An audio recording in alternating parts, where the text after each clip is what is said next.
Guys welcome back to my channel. और आज मैं अपने चैनल पर पहली दफ़ा बुक रिव्यू करने जा रहा हूँ। तो गाइस जिस बुक का मैंने रिव्यू करना है वो आपको अभी स्क्रीन पर नज़र आ रही होगी, फॉर वन मोर डे। और इस बुक के ऑथर का नाम है Mitch Albom. So guys according to me this book is all about the time we spend with our family and the way of spending that time. तो guys इस novel में जो करेक्टर्स हैं वो मेन करेक्टर है चिक, उसकी बेटी, उसकी बीवी, चिक की माँ और चिक का बाप।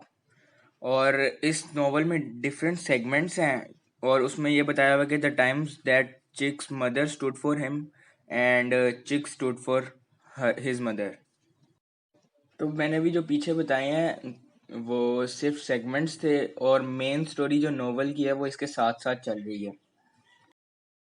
सो guys this is a relatable dialogue के चिक के बाप ने उसे एक बार कहा था कि dad you can be a mama's boy और a daddy's boy but you can be both. कि आप अपने या तो अपने बाप के ज़्यादा करीब हो सकते हो या माँ के, मगर आप दोनों के ज़्यादा करीब नहीं हो सकते।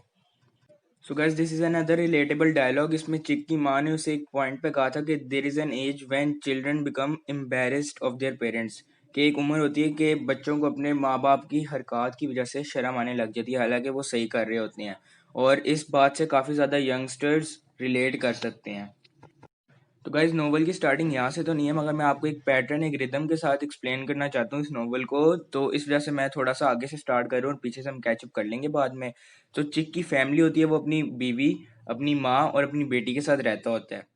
तो गाइज चिक की माँ की बर्थडे होती है और चिक उसको अटेंड नहीं करता। वो बहाना बनाता है कि मैंने किसी ऑफिस के काम से जाना है, हालांकि वो झूठ बोल रहा होता है। मगर उसको ये भी नहीं पता होता, ये तो किसी को भी नहीं पता होगा कि ये उसकी आखिरी सालगिरह है उसकी माँ की। तो इस वजह से चिक उसकी माँ की आखिरी सालगिरह उनके साथ नहीं मनाता और चला जाता है झूठ बोलकर। और इसका गिल्ट आगे जाकर चिक पे बहुत ज़्यादा इफ़ेक्ट करता है।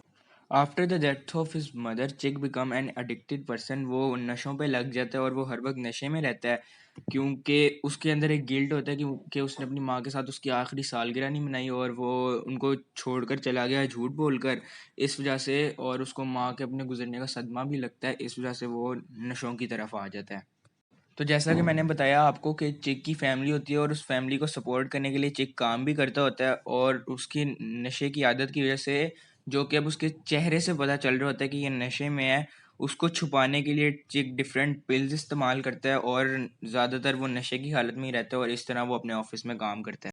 तो गाइस चिक की नशे की आदत की वजह से उसकी अपनी बीवी से बहुत ज़्यादा लड़ाइयाँ होती हैं और वो सेपरेट हो जाते हैं एक दूसरे से। और वो चिक की बीवी उसकी बेटी को अपने साथ रख लेती है।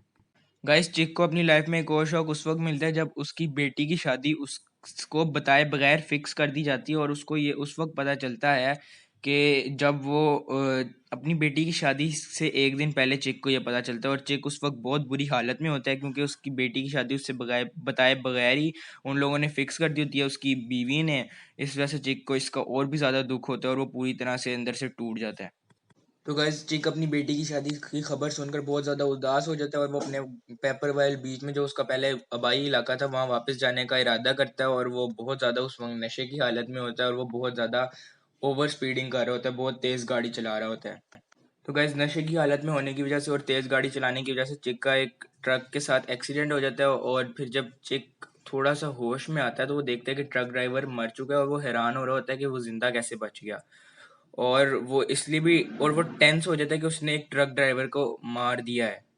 तो गाइस चिक का पूरा जिस्म जख्मों से भरा हुआ होता है और वो बहुत ज़्यादा तकलीफ में होता है और वो सुसाइड दोबारा करने की मतलब करने की सोचता है। और वो जाता है अपने आबाई शहर के करीब ही होता है, वहाँ पे वो पैदल जाता है और वहाँ पे एक वाटर टैंक होता है, मतलब कि पानी की एक टैंकी होती है। और उस टैंकी के साथ चिकी काफ़ी ज़्यादा वो होती है, मेमोरीज होती हैं अपने दोस्तों के साथ। वो वहाँ पे जाता होता था, तो वो वहाँ से छलांग मारने की कोशिश करता है और वो वहाँ से छलांग मार भी देता है। वो जब नीचे गिरता है तो उसे फिर यकीन नहीं आता कि वो ज़िंदा कैसे बच गया है। और वो देखता है कि उसकी माँ सामने से आ रही है, जिनको देख के वो और ज़्यादा घबरा जाता है, बहुत ज़्यादा टेंशन में आ जाता है कि ये क्या हो रहा है। और उसकी माँ उसको उनके घर ले जाती है जहाँ पे वो पहले रहते थे और वहाँ पे जाकर चिक की मरहम पट्टी करती है, उसको थोड़ा सा सही हालत में लाती है। गाइस चिक बहुत ज़्यादा परेशान होता है, क्योंकि एक तो उसने अपनी माँ को देखा होता है जो कि मर चुकी होती है। और दूसरा ये कि उसने एक ट्रक ड्राइवर को मार दिया होता है और वो बस इंतज़ार में होता है कि कब पुलिस आएगी और उसको पकड़ कर ले जाएगी। वो इससे भी बहुत ज़्यादा डर रहा होता है। तो जब भी दरवाजे पे दस्तक होती है, चिक बहुत ज़्यादा घबरा जाता है और उसकी माँ उसे कहती है दरवाज़ा खोलो। तो जब वो दरवाज़ा खोलता है घबरा के, तो वहाँ पे उसकी माँ की एक दोस्त आई होती है और वो फिर काफ़ी ज़्यादा बातें करते हैं आपस में। तो इस दोस्त से बातें करते हुए उसकी माँ ने ये पॉइंट, वो जो मैंने आपको शुरू में रिलेटेबल डायलॉग्स में बताया था कि there is an age when children become embarrassed of their parents, ये उसकी माँ उसको बताती है। और चिक ने भी ऐसे ही किया होता है, इसकी वजह से इसकी माँ ने ये बात की होती है और चिक उस वक्त बहुत ज़्यादा परेशान होता है। तो गाइज़ मैं पीछे से अपनी बात काट रहा हूँ क्योंकि मैं एक बात बताना भूल गया था। वो ये बात थी कि चिक का बाप चाहता था कि वो एक बेसबॉल प्लेयर बने, क्योंकि उसको बेसबॉल में इंटरेस्ट था उसके बाप को। मगर उसकी माँ ये नहीं चाहती थी। उसकी माँ चाहती थी कि वो पढ़े और वो एजुकेशन की तरफ जाए, ना कि वो बेसबॉल में जाए, क्योंकि उसको पता था कि उसका बाप उसे सही तरह ट्रेन नहीं कर सकेगा।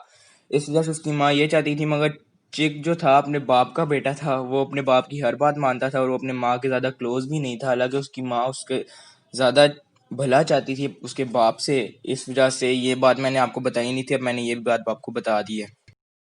तो गैस चिक अपनी माँ से दिल भर के बातें कर रहा होता है और बातों बातों में उसकी माँ उससे पूछती है कि क्या मैं एक अच्छी माँ थी। तो चिक के दिल में जो गिल्ट होता है ना कि वो अपनी बर्थडे वाले दिन, अपनी माँ की बर्थडे वाले दिन उनको छोड़कर चला गया था, वो इसलिए होता है क्योंकि वो अपने ऑफिस की मीटिंग वगैरह के लिए नहीं गया था। वो इसलिए गया था क्योंकि उसको अपना बाप कहीं पर मिल गया था और वहाँ पे कहीं पे बेसबॉल के ट्रायल्स हो रहे थे और उसका बाप चाहता था कि वहाँ पर जाकर चिक खेले। मगर चिक अच्छा नहीं खेल पाया था क्योंकि वो उस वक्त तक काफ़ी बूढ़ा हो चुका था और इस वजह से उसने अपनी माँ की बर्थडे अटेंड नहीं की थी। और यही गिल्ट था जो चिक के दिल के अंदर था और इसी वजह से चिक अपना सर झुका लेता है और उस वक्त कोई जवाब नहीं देता। तो गाइस चिक नॉवल के एंड में कह देते कि हाँ आप एक अच्छी माँ थी और काश कि मैं अपनी माँ का बेटा बनता, बाप का बेटा नहीं बनता। और मैं आपको एक बात बताना भूल गया था कि चिक अपनी माँ से इसलिए भी प्यार नहीं करता था ज़्यादा क्योंकि वो समझता था कि उसकी माँ ने अपने बाप को छोड़ा है। और वो उसकी माँ ने उसके बाप को इसलिए छोड़ा था क्योंकि उसकी माँ ने उसके बाप को दूसरी शादी के साथ पकड़ लिया था। अभी मैं आपको ये बात अभी एक्सप्लेन करता हूँ।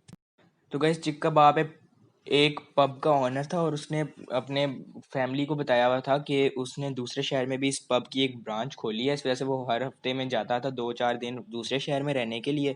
तो उसकी माँ को उस पर शक हुआ और उसकी माँ ने उसका एक बार पीछा किया तो उसने वहाँ पे देखा कि उसके बाप ने दूसरी शादी की हुई है और उसके बाप का बच्चा भी है। तो इस वजह से वो जब उसका बाप घर आया तो उनकी काफ़ी लड़ाई हुई और चिक हमेशा से समझता था कि उसकी माँ ने अपने बाप को छोड़ा है, इस वजह से वो उनकी ज़्यादा बनी।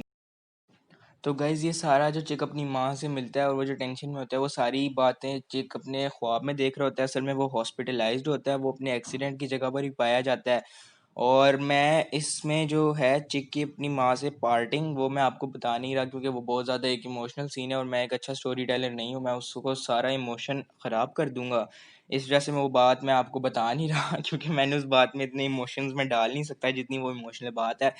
वो आप पार्टिंग के जो वर्ड्स हैं वो बहुत ज़्यादा अच्छे तरीके से लिखे हैं ऑथर ने। आप उसको इस बुक को ज़रूर पढ़ें, बहुत अच्छी बुक है। और इस वीडियो को लाइक करें, चैनल को सब्सक्राइब करें और इस वीडियो को शेयर भी करें। ये मेरी पहली क्या बुक रिव्यू वीडियो थी और मैंने अपना बेस्ट देने की कोशिश की है इस वीडियो में। और चिक अपने एक्सीडेंट के 5 साल बाद तक ज़िंदा रहा था और यही स्टोरी है। इस बुक पे एक मूवी भी बनी है, या तो आप मूवी देख लें या बुक पढ़ लें, सेम ही होगा मेरे ख्याल से। मैंने मूवी नहीं देखी, मैंने बुक पढ़ी है।